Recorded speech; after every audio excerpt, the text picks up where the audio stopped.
गंगोत्री और यमुनोत्री के कपाट खुलते ही शनिवार 22 अप्रैल से चारधाम यात्रा की शुरुआत हो चुकी है।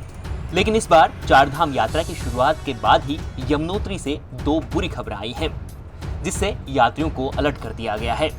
यमुनोत्री से ये दो बुरी खबर श्रद्धालुओं के साथ हुए हादसे को लेकर है, जिसमें 2 यात्रियों की मौत हो गई। यमुनोत्री धाम के कपाट 22 अप्रैल को खुलने के बाद बड़ी तादाद में भक्तों की भीड़ धाम में उमड़ी थी।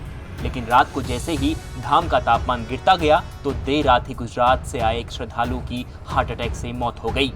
फिर यात्रा के दूसरे दिन भी यात्रियों के लिए कुछ अच्छी खबर नहीं थी। यमुनोत्री धाम में यात्रा के दूसरे दिन भी यानी 23 अप्रैल को मध्य प्रदेश से आए दिनेश पाटीदार की अचानक तबीयत बिगड़ गई।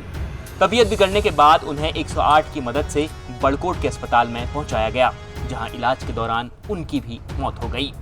मध्य प्रदेश के जिस यात्री की मौत हुई है, दरअसल वह एमपी के खरगोन जिले के रहने वाले हैं। उनका नाम दिनेश पाटीदार था और उनकी उम्र करीब 60 वर्ष थी।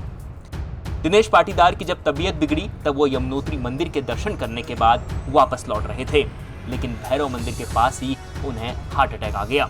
यमुनोत्री धाम में कपाट खुलने के 2 दिन के भीतर ही 2 हादसों के बाद उत्तराखंड सरकार ने एक बार फिर से सभी यात्रियों से अपील की है कि वो यात्रा से पहले अपना फिटनेस टेस्ट अवश्य करवा लें। सरकार ने यात्रा शुरू होने से पहले ही श्रद्धालुओं के लिए हेल्थ एडवाइजरी भी जारी की थी। उत्तराखंड सरकार के स्वास्थ्य विभाग के मुताबिक चारधाम यात्रा के लिए पहले से योजना तैयार करें और पैकिंग का खास ख्याल रखें। चारधाम यात्रा के लिए कम से कम 7 दिनों का समय निकालें। अगर आपकी उम्र 55 वर्ष से ज़्यादा है तो हाई बीपी, शुगर, दिल की बीमारी या अस्थमा से पीड़ित हैं तो अपना फिटनेस टेस्ट अवश्य करवा लें। चारधाम मार्ग पर स्वास्थ्य केंद्र खोले गए हैं, उनके मानचित्र को भी आप अपने पास अवश्य रखें। इसके अलावा सांस लेने में तकलीफ, सीने में दर्द या किसी भी प्रकार की दिक्कत हो तो तुरंत स्वास्थ्य सहायता लें। इसके अलावा भी कई प्रकार की सावधानियां बरतने के लिए उत्तराखंड सरकार ने कहा है। और यमुनोत्री धाम में जब 2 दिन में 2 मौतें हुई तो रुद्रप्रयाग प्रशासन ने भी एक बार फिर से यात्रियों को अलर्ट कर दिया है।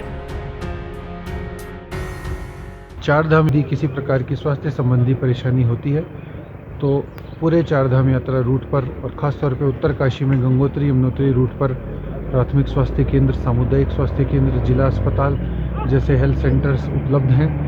साथ ही जो यमुनोत्री का पैदल मार्ग है उस पर फर्स्ट मेडिकल रिस्पॉन्डर्स तैनात हैं। तो अगर किसी भी प्रकार की परेशानी होती है आप निकटवर्ती स्वास्थ्य सुविधा में जाकर अपना इलाज लें, चिकित्सकीय परामर्श लें और चिकित्सक के मना करने पर, यात्रा को स्थगित करने पर भी विचार करें, क्योंकि आपका जीवन अमूल्य है। और साथ ही साथ मैं ये भी कहना चाहूँगा कि इन सभी सेंटर्स पे ऑक्सीजन अवेलेबिलिटी भी है और अगर आपको ऐसा लगता है कि सांस लेने में किसी प्रकार की तकलीफ हो रही है या कोई परेशानी है तो तुरंत स्वास्थ्य कर्मी से आप संपर्क करके मदद ज़रूर लें। चारधाम यात्रा के दौरान जो नियम सरकार की ओर से जारी किए गए हैं उनका पालन करने से आप इस यात्रा को आसानी से सफल बना सकते हैं। उत्तराखंड तक के लिए ओंकार बहुगुणा की रिपोर्ट।